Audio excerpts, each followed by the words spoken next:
To Variant 5. Tracy here, Mama Bear. We've got Mr. Donald Ramsey. How are y'all? The magnificent Miranda Morrison. Hey. And our in-house guru of all technology, Nathan Douglas. Hi. Well, we're here with Mr. Ramsey and Miss Miranda for a very particular reason. We want to get their background on how Variant started with them. We'd like to start with you, Mr. Don. Can you tell us how you started and how you got to where you are? Started Variant or how I started U.S. Express? Let's go all the way back. Okay. Well, I've got an awesome wife and family. But before I met them, I was a painter. Painted since I was out of high school. Mm-hmm. So painting to my mid-30s. Met my now wife and decided I needed to get a real job with benefits. So, I could take care of me and her, and had never been to college, had never cut on a computer, had never worked in an office. So it wasn't easy finding a real job, so I had a contact at U.S. Express. My twin brother actually worked up there, so I said, hey, get me in the door. So he got me an interview with Fred Foylan in the fuel department. Wow. So basically begged for a job. He just said, point blank, I love your enthusiasm, but why would I hire you? And I was like, in 6 months, I'll be your best fuel worker. He kind of laughed, but he liked it, so he hired me. So I worked in that department for 6 months and transferred out and started doing a lot of different jobs there. Went sideways a lot, but that kind of helped me learn the business, right? Mm-hmm. Did some customer service, load planning, XD, etc. What's XD for some of us that haven't been in trucking? Express Direct, so think of hot shot freight. Okay. So we have our committed business, and then we have what we play in the spot market. But back then it was kind of on demand. Hey, we can pick something up within 6 hours. Mm-hmm. Used to be a really big market and a big niche for us. So I went and worked in that. Started tracing for my twin brother Ronald. Mm-hmm. Then I taught myself how to book freight. So I got to do my own little thing, and then I had my own little pod going. So it's really good times back then. Got my first management job was a fleet owner in Tunnel Hill. Ironically, I'd never been a fleet manager, so I wasn't really well received when I started that. So I had to outwork everyone and just work twice as hard, but instantly fell in love with the driver facing side of it. So I've been on the driver facing side ever since then. Now, I can't believe you, the Donald Ramsey I met when I came over almost a year ago, was not well received. Well, you got to think people has been in that office for years, right? Right. Had been on the fleet side, and then here comes somebody in the door that's never ran trucks, right? Uh-huh. Had never dealt with drivers, and all of a sudden I'm their supervisor. So you totally skipped the typical FM or what we call dispatcher step. Yep. You totally just went, phew! Yep, my first supervisor job on the fleet side was a fleet owner, which at that time, that model was over fleet manager. So Wow. a lot of hard work. I asked drivers a ton of questions because I consider them the experts, right? Right. I wanted to know how they tick, so that's just kind of stayed with me throughout the years. So did that. Eventually become Chris Fuller's senior operations manager for the Northeast Regional. Did that for a while, and then I wanted to move up. And Greg McQuaid basically said, you need to go get some black belt experience. So I went and did that for 9 months, kind of helped integrate the Skybits project.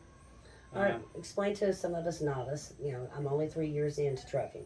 What do you mean by black belt experience? So think Lean Six Sigma, right? Eliminate waste, processes, things like that. Got to do that for 9 months, and then I got to come over back to the fleets as a director. So did that for solo for a couple of years, and then we created a position called Driver First. So I kicked that off and held that role, and also was over the terminals. So did that for about a year. Then there was a need for lease, so I went to lease for roughly 3 months, and that's when Cameron got hired. Kind of funny story there. So Cameron's, if you know him like I do, he's fashionably late, right? He's Yes. always going to show up. If a few he tells minutes me late. he's going to be somewhere at 9, I know not to be ready until Yep. 10:30, 11 o'clock. Yep, and I got a call Love him, though. the day before by Max and Eric's secretary saying, hey, you going to be in Tunnel Hill tomorrow? Yes, I am. Okay, this guy named Cameron's coming. Don't tell no one. He's going to be the president of this company called Ventures, and he wants to shadow you. So I'm like, okay. So that's happened a couple times in the past, and usually they'll come down and they'll ask, 5 questions, stay for 30 minutes or an hour, and they're gone. So he got there late. So I was already like, okay, this guy's not serious, right? Right. But he stayed till like 7 o'clock that night. I bet he asked me 500 questions about drivers. Really? And when he left, he was like, "Hey, here's what's going on, blah, blah, blah, blah, blah. Do you want to be part of it?" And I was like, "Hell yeah, absolutely, sign me up." Because his vision was for the drivers, right? Uh-huh.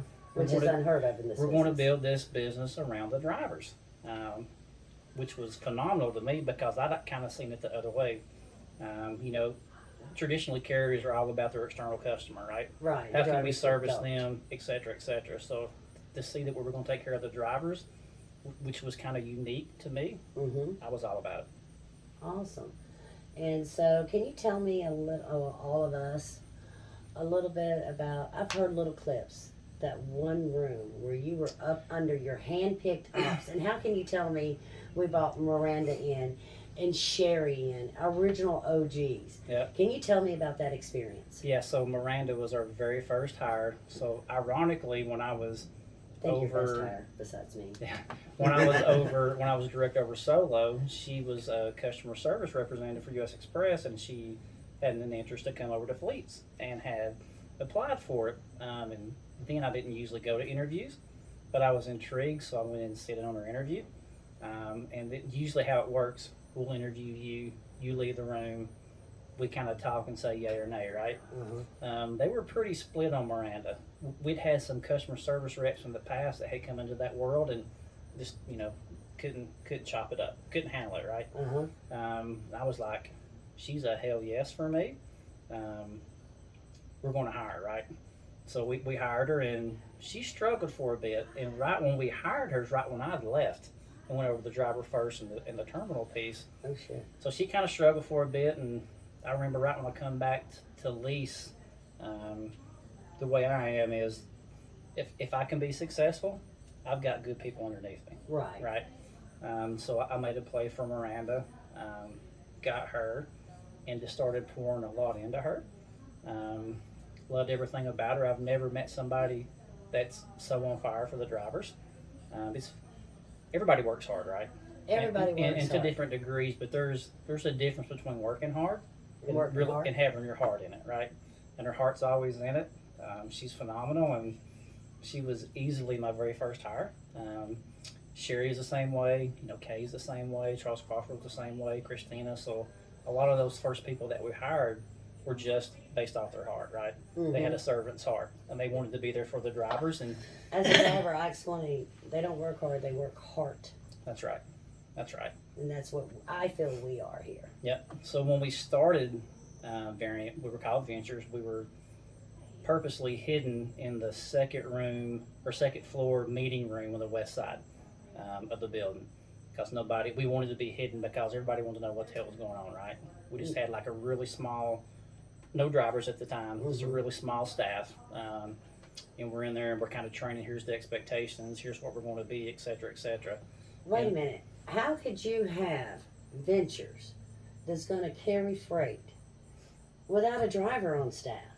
Well, so you got What's that mindset? You got to build it out, right? So we knew it was going to be based around the optimizer, and we knew we were going to be based around the drivers. Okay. But you have to go build that out, and it's a lot of people don't understand how much work went in behind that. I mean, it sounds really simple, right? Hey, pick up freight at point A, take it to point B. But U.S. Express and Variant have probably 2,000 office and shop personnel because of all the exceptions that occurred. Right. And the whole point of Variant is it's doing it different around the driver, embrace technology, do it a different way. So there was a lot of behind the scenes, a lot of works with consultants, a lot of blood, sweat, and tears. They even lay the roadmap out. And then we started with 35 drivers. You know many of them today, Timothy Pickup, Ann Pavanka, some of those drivers, Johnny Bennett, and just phenomenal drivers. So we kind of guinea pigged it, right? We're tweaking the optimizer constantly, right? We're trying to be sure that that's going to work the right way. We're building out processes, but what we're doing in that one room is I've got them on speakerphone, right? Every call? I want to hear the conversations. Why are you telling the driver this? You need to do that. Why are you doing this? Let's go do that. Pick up the phone and tell the driver this. And for Miranda, it was easy because she had the want to, right? And she was going to take care of a driver no matter what. And I tell people, even when some of those new drivers or these new office people were just hired, I would rather you make a mistake than to sit on your hands and not do anything. Because if you sit on your hands and not do anything, nothing gets resolved, right? I'm just trying to picture the Miranda I know today, the Miranda that I came to know when I first called in and spoke to her. How did she handle with her? Yes, does she have heart? God, yes. You're not going to find anyone with a truer heart than her. But how did she handle your micromanaging? Because she just doesn't seem like the person that could handle micro. She was hungry, and she was humble. She knew she didn't have all the answers. So she asked a lot of questions, and fortunately there were a lot of good questions, right? A lot of times she knew the answer, and she understands what empowerment means, but she's still, maybe not quite ready to pull the trigger or not quite certain. Afraid of stepping on toes, maybe? Yeah, I don't know if she's really afraid to step on toes. Back then, not the Miranda now. But that's why I hired her, because she wasn't really afraid to step on toes. But I think there was, you step on somebody's toes and get your hand slapped, there's a little bit of pullback there, right?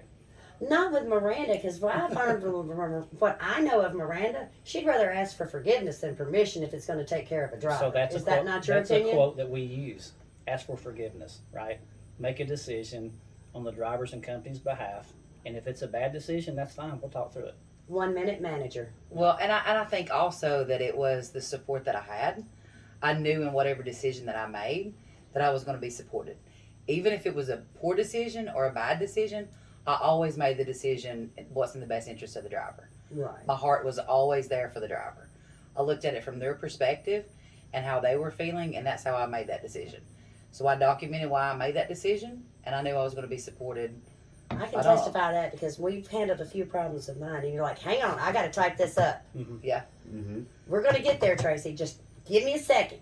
I got to type this up and explain why. I'm covering you and me. Yeah. That's exactly why. So that was kind of the model for, 5 or 6 months. Yeah. And then we went to Atlanta. There was a place across the street from our current office called Spaces. You rent space there, and that was purposeful, to get away from Chattanooga, to get away from the questions. We were starting to add drivers. The nosy. Well, I mean, they want to know what's going on, right? Right. And I don't blame them. I want to know too. So, and also there's a lot of IT talent in the Atlanta area, so that was was a really good spot for us. So, same mindset. We're all in one room. A lot of calls on speakerphone. A lot of direct support. People on top of you. Myself, Ben, Angie come on board. She was kind of help building out the driver product. She's in the room with us. Cameron's one room over, right? With his door open, from what I understood. A lot of times, yeah, dropping So in you could constantly. hear. Yeah, dropping in constantly, asking questions. So, really close knit group that's driven the variant way, So right? y'all truly embodied the development of what we know now as variant. And what we as drivers, your core drivers, some of it, most of us haven't. I'm hired 492. He came in after me. He's in December, what? I was like 560. 560, 570, somewhere in there. Yeah. And we consider ourselves core because we've embraced that one room mentality. Yeah. Well, that was. And how do you plan in your position to help us both? This goes to both of you. How do y'all plan in the position that you're in now, moving forward, to help our future drivers keep our one room mentality? Yep. So that's a really good question. So let me backtrack real quick. When we're in Atlanta, we're thriving, right? Right. And then COVID hits, and so everybody kind of scatters. But you can't stop the business. Right. So Freight doesn't stop. Yeah, we're still hiring drivers. We're still hiring staff. But we kind of lost that hands-on, everybody in the room mentality, right? So still done a pretty good job. Things pretty much on point. And then we get to January, February this year, and we're really taking off. We're kind of back in the office now, right? And I probably didn't do a good enough job of raising my hand, saying, "Hey, we're growing faster," right? Usually, I'm really loud when I want something. Not you. Yeah, I am. And I wasn't loud enough, but that's kind of where Angie comes in. Angie's phenomenal. I look at her like an assassin or a ninja. She's really good with processes and structuring things out. So, kind of think of me as a starting pitcher, right? Yeah, I gave you're a star pitcher. I gave 6, 7 good innings, and now she's going to come in as a closer. She's going to take us to the next level. No, baby, you'll always be our star. Well, I appreciate that, but I mean, she's doing a really good job. So She is. I'm shifting over to a role called VP of Driver Engagement. That was the name. Driver engagement. engagement, We okay. couldn't think of the So when you last think one. of engagement, it's a two-way street, right? Right. We need to hear your feedback, and there's things we want the drivers to know, Right. whether it's truck related, whether how does availability affect you, the driver? How does it affect us as a company? Mhm. How does our on-time service affect you as a driver and us as a company? So yeah, I mean, so a lot of drivers don't even think about. I guess they just assume because we have so much freight that people just give it to us. It's not that simple. So we get books of business every year, right? You have to bid for every load. Yeah, we get, JB Hunt basically. gets it, Schneider gets it, all those major carriers get it, and we all want the same freight. We want the longest length of haul, we want the best paying freight, we want drop and hook, right? So what separates us from our competition is our service product. If we're all low 90s, if we can, separate ourselves from them, then we get what we want. And then we have buying power. And then we can go back to them and say, hey, we want on-site facilities for our drivers. We want drop and hook for every single load. We want vending machine access. We want our drivers to have the ability to have 24/7 parking at your So, facilities. like, let's say, as a driver, to all the drivers, we put a challenge out there. Let's be an hour early for every single Procter and Gamble load we get for one solid year. Do you think that would give y'all the buying power on our behalf? Because we all know Procter and Gamble, when we're supposed to pick up a drop and hook, 70% of the time we're going to be told, go back to the truck stop, or we can park over here for 2 hours, and now we're going to have to move, and we haven't finished that break we were going to start to help us get that run straight there. So do you think if we could, as drivers, all commit to being 1 hour early for every just Procter and Gamble alone, would that give us the buying power maybe to be able to stay on property? Because as Variant, we're supposed to be the elite drivers, on time, neat, clean, professional, dependable. So it's supply and demand, right? Do you think that would help us? Is that something we as drivers can help you do? They would crave our service, right? They would want us. So think about me interviewing Miranda and him for a position, right? If Miranda is clearly better than him, who do I want? You're going to want her, Right. especially if Even if she's more expensive than him, right? And if you're better than her, and more, I still want you, right? Because you're the best fit. Right. So absolutely, yeah, it matters. If we separate ourselves from our competition, yeah, we have extreme buying power and influence at that point. So And we it- could possibly get the privilege to stay in the back of the lot, hide for our 10-hour break while they finish loading us, and then we grab our load and just go. Yep. Not start our clock, run up, check is it ready yet, go back, come back. I mean, on an average, we got 50 drivers a week on an average that are turned away, come back, turned away, come back, and now you get your load. Yeah, I mean, some of that kind of goes back to supply and demand. I mean, some people, a lot of people are having issues. Warehouse staffing, that's something Yep. you can't control, I can't control. It's out of their control. Yeah. I mean, people are making But money sitting they're home. going to load us first in that scenario, right? They're supposed to, but Mhm. but only if we are the company that's 100% 1 hour early for our The appointment. preferred vendor of choice. The That's what we're preferred looking vendor. for. So I'd like to throw this out there. Any Procter and Gamble load you get, make sure you're there 1 hour early, any and every load.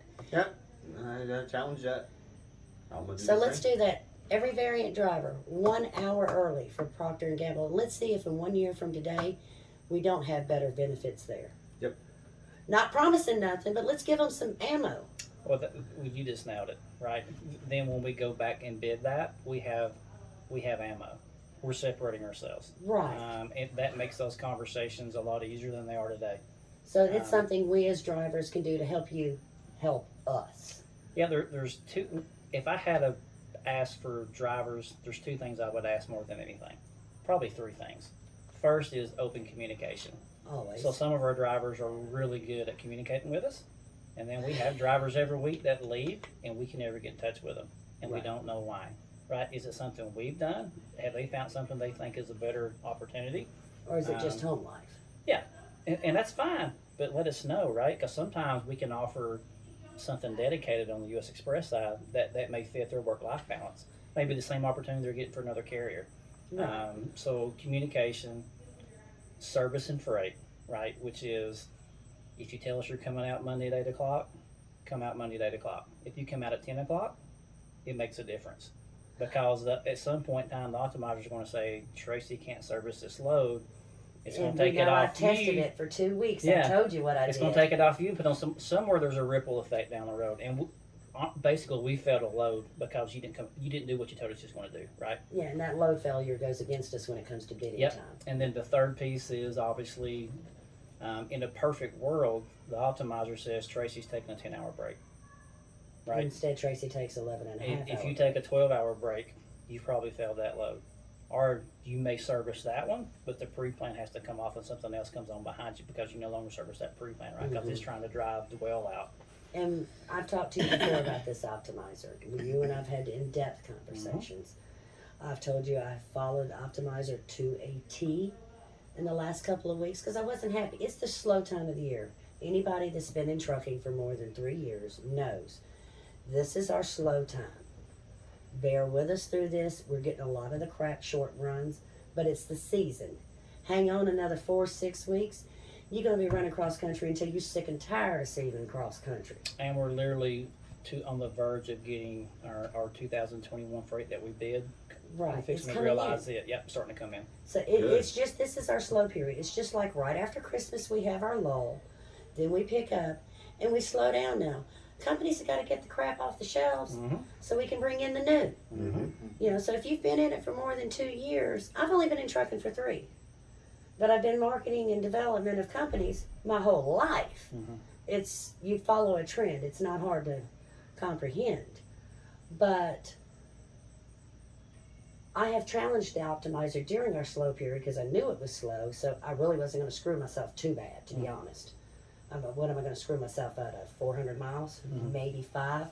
Actually, I screwed myself out of 8 1 week, but that's another story. But I challenged the optimizer. I went 2 weeks to the T. 10 hours, 1 minute, I started my pre-trip and I rolled.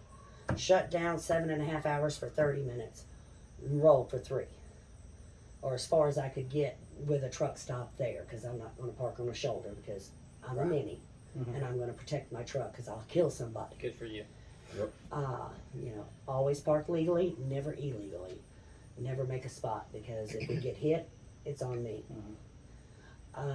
Then I told you, I called you up when you come back from vacation and said, Don, you're probably going to bitch at me because I took a 16.5 hour break. Did I not tell you that? I said, I tried to challenge Optimizer because to be honest with you, it kept giving me the crap loads under 600 miles for a week. And then all of a sudden, right behind it, it gave me a 248 mile load. Now, in reality, I looked at it. I'm not stupid. I know how to read a pre-plan. It had me a live unload. But it was an area I knew I could get me a trailer. So I didn't want that live unload. Damn it, I'm mad. Anybody that knows me, I've got a short temper. So Not you. Not Not me. for real. I'm a sweet angel. I can't say it with a straight face. So I challenged your optimizer. I had time to kill on that load I was babysitting. I could have either dropped it the next morning or I could took a 16.5 hour break and still got that load there early. But by taking the 16.5 hour break, I knew optimizer was to take that load off of me. So I'm going to get me a longer run. I'm smart. I'm smarter than your machine. Bull crap, it only gave me 90 miles. Yeah. And it was a drop and hook in an area where there was no freaking empties. So I talked to another driver, won't mention their name, Tuesday of this week. Very, very similar feelings that you have about the optimizer. Oh, I know exactly who And it this is. driver got 3,300 miles this week. Karen Comas. Yeah, I wasn't going to mention the name. No, because her and I talk. Yep. She was trying it your way to the T. And she's like, I don't believe in it. Because neither one of us trusts technology. We trust you. We trust you. We don't trust that machine. And I've made Mr. Cameron mad numerous times. Every time he sees me, what's your selling point on this company, Tracy? And I looked dead at him. I said, it ain't your machine. And he goes, every time it's like I slap him. And I know it's an insult to Mr. Cameron. And I love and respect that man. Because he empowered you to give us what we have here at Variant. And I told him, I said, what sells this company is that man in that room and everybody in this room. So this is going to shock you.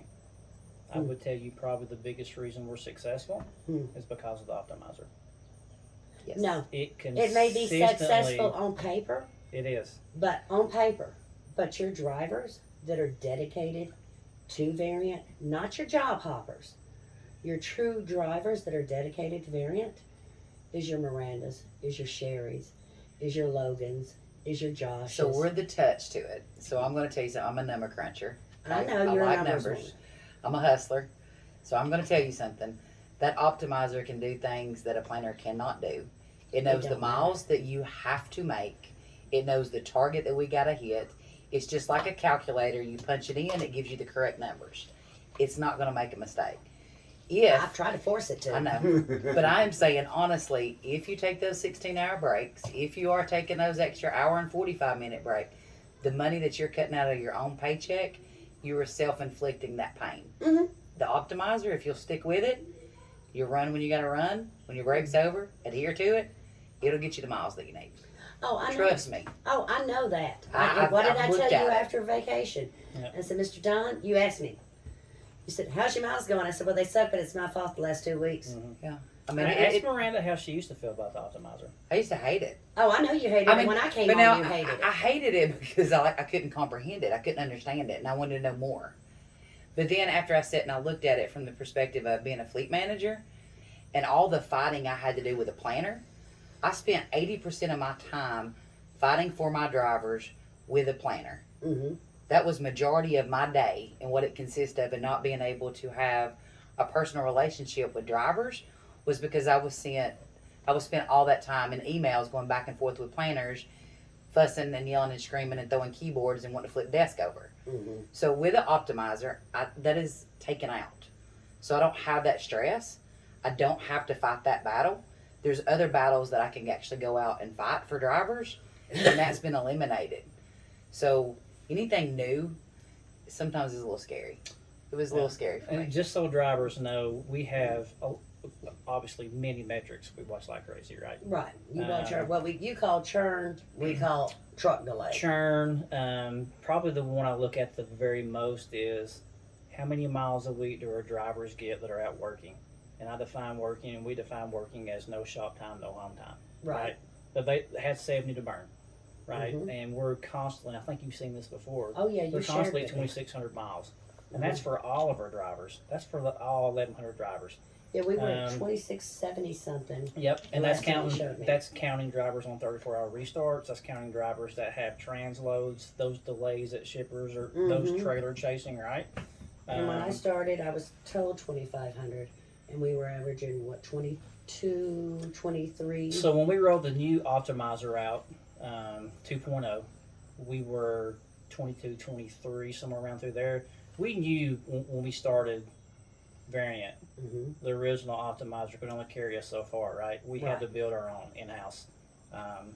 And it was like that. When we rolled the new one out, now there's some churn issues that you're well aware of, right? The delay. But it immediately went up to 25, 26, 2650 a week on miles for AV trucks. Yeah. But it's only as good as two things. How much freight do we have? And how many hours do our drivers have, right? That's the two constraints. 3 in my book. Yeah, if you Keeping that left door land closed. an area that there's no freight, it's going to deadhead you. But it's to something potentially. But also our FA team, which is what Ben heads up our freight acquisition team, Yes. they get generated a ticket through our processes, and it's their job to go find you a pre-plan. Right. No driver setting, and then obviously it can only plan you to the hours you have. You'd be amazed. It seems like every other driver I talk to, I will work on recaps. I won't work on recaps, right? Right. So it's kind of it assumes everybody's going to work on recaps if you have a decent amount. But it's just proven over and over and over. It we does can adapt. consistently keep our fleet at a certain threshold, which Mhm. which means you're making good. If you think about it, 2,500 miles a week, 60 cents a mile, it's pretty good money. Darn good money in today's society. Yeah. Are there drivers out there that get 2,200 miles in a week because they're running short freight? Hell yeah, there are. But there's also drivers out there that are getting My 3,000, highest, 3,500 miles. my highest mile week with variant has been with a consistent 575 to 640 miles a day. Mhm. Every day. So Tracy, you may remember this conversation in my office I had Bogdan and Sid on the phone with you, Oh and yeah. I said, "Hey, would you rather run 3 loads, 700 miles, and get 2,100 miles in a week, or would you rather run 500-mile loads and get 2,500 miles in a And what week?" did I tell you? You said, "Give me the miles. Give me the give me the miles. 2,500, right?" Yeah, and- you scared me to death when you called me in for that. I'm like, okay, I'm going to the principal, because it was when I first started principal's coming in and office. talking to y'all. Yep. I was getting called to the principal's office, and I'm sitting there thinking, I was nice. My truck is clean. I've been on time. The eyes are rolling back in the head trying to figure. And then he scared me. I'm on a meeting with big wig people, the brainiacs behind Variant, and I had to answer a question, and I just looked at him. He says, "Be real." Yep. He just, because he knew what I was, which hat do I have to put on? Do I have to try to dig out and dust off my PC hat, or to Mhm. truck or Tracy? Well, that's probably my And he- favorite thing about Variant is we love Real. and demand driver feedback. Mhm. Everything we do, we try to do it with driver feedback in mind, right? Mhm. Now,